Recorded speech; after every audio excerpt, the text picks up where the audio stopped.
Thanks, Charlie. Hey, Renegades, it's Sean Smith. Just got back from a very long drive, thanks to traffic, from Bridgestone Arena, where I watched the Nashville Predators take on the Arizona Coyotes.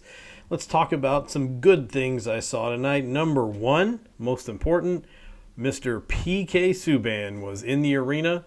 His accomplishments on the ice for the Predators, his retirement from the game of hockey being honored and celebrated tonight. It's pretty exciting to see PK, always like you would imagine, showing up in style, putting on a good show for everybody. Had a big reunion of a lot of the children and police officers from the Blue Line Buddies program before the game. Came out and dropped the ceremonial puck, made sure that the Coyotes captain did not win that puck drop. And PK was pretty fired up the two times the Nashville Predators were able to get on the board. One guy who didn't get on the board but also really had a great opportunity to show that he had done all of the things that were asked of him to do as he was sent down to the AHL at the beginning of the year was Philip Tomasino, who I thought looked pretty good. Coach John Hines also said post-game that he was impressed with Tomasino and what he'd been able to do in the AHL. Came back looking fast, came back looking strong, came back with more substance in his game. And that's exactly what you want to hear if Tomasino is going to have a chance to stay on this roster when Philip Forsberg comes back from injury. Now, that's where the good things run out.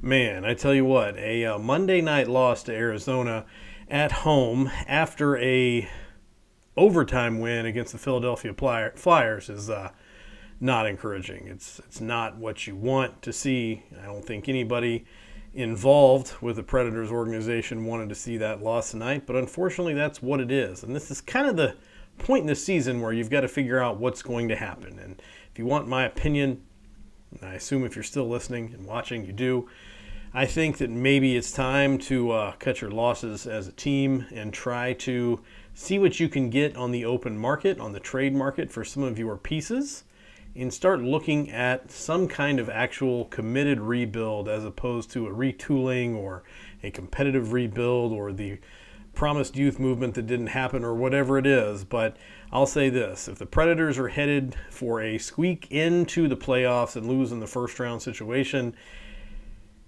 that's not what anybody wants. I understand maybe playoffs mean a little bit more profit, a little bit more revenue coming in, but at the same time, I don't know what that looks like if that's what happens and the team comes back with an underwhelming performance in the postseason and an underwhelming rebuild, maybe in the summer. So I'm not really sure what's going to happen. The next few days should be interesting. The next team this Predators team is going to face is the number one freight train Boston Bruins.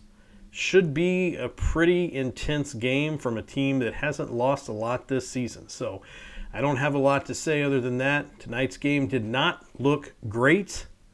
Curious to see where things go between here and the trade deadline.